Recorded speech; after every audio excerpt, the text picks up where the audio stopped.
Halo teman-teman, perkenalkan nama saya Lestari Zebua dengan NIM 4112411141. Saya ingin mempresentasikan tugas besar saya dengan mata kuliah Pendidikan Agama Kristen Protestan dengan judul Etika, Moralitas, dan Karakter Kristiani, di mana etika, moralitas, dan karakter Kristiani ini dibagi menjadi 4 kelompok bagian. Yang pertama, etika, moralitas, dan karakter, artinya fondasi perilaku manusia. Yang kedua, dalam Kristus, artinya berakar pada firman Tuhan. Yang ketiga, moral motren, pentingnya karakter Kristiani. Yang terakhir, teladan Kristus, kasih, keadilan, kebenaran, dan kesetiaan. Seterusnya ada yang disebut dengan rumusan masalah, di mana rumusan masalah ini dibagi menjadi 4 kelompok bagian. Nah, yang pertama, apa pengertian etika, moralitas, dan karakter Kristiani? Yang kedua, dasar teologis, biblis etika Kristen. Yang ketiga, hubungan etika, moralitas, dan karakter. Terakhir, revelasi karakter Kristiani saat ini. Selain rumusan masalah, ada yang disebut dengan tujuan. Nah, tujuannya itu adalah pengertian etika, moralitas, karakter, menguraikan dasar teologis etika Kristen, menganalisis keterkaitan ketiganya, dan memberikan gambaran implementasi karakter Kristiani. Selain tujuan, ada yang disebut dengan pengertian etika. Pengertian etika ini dari kata Yunani ethos, artinya kebiasaan.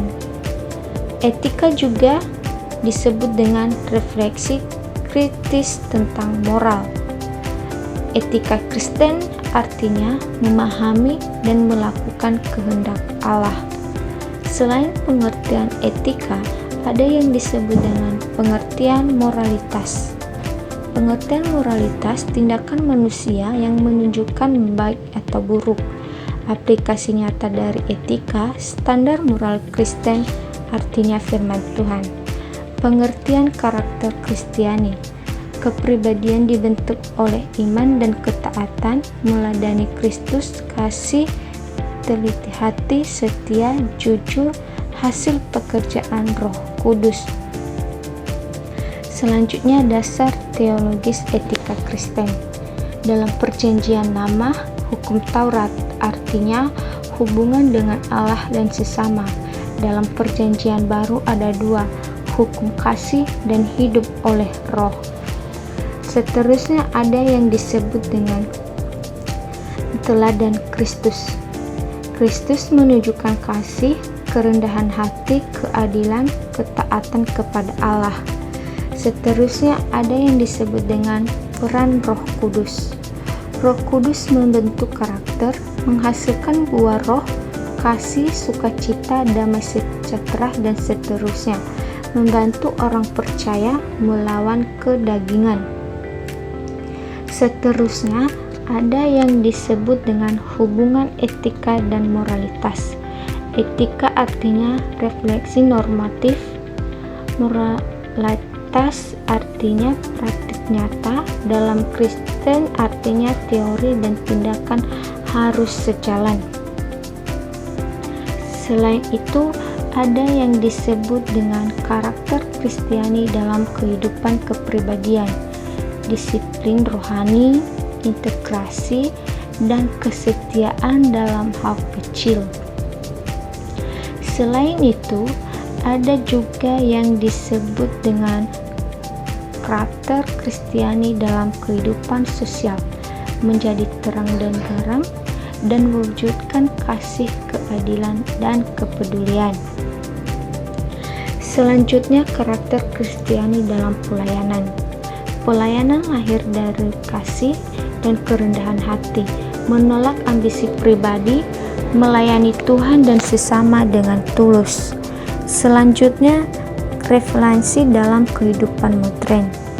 Tantangan dibagi menjadi 4: globalisasi, konsumsi, dan sekularisasi hedonisme. Peran karakter Kristiani dibagi menjadi 1: menjadi penangkal arus negatif. Selanjutnya ada yang disebut dengan implementasi praktis, dibagi menjadi 4: doa dan pembaca Alkitab, relasi sosial penuh kasih, integrasi di dunia kerja, dan yang terakhir terlibat dalam keadilan sosial. Kesimpulan: etika, moralitas, karakter artinya satu kesatuan. Etika arah, moralitas tindakan, karakter identitas Kristen. Orang percaya dipanggil mencerminkan kasih Kristus. Terima kasih. Tuhan Yesus memberkati.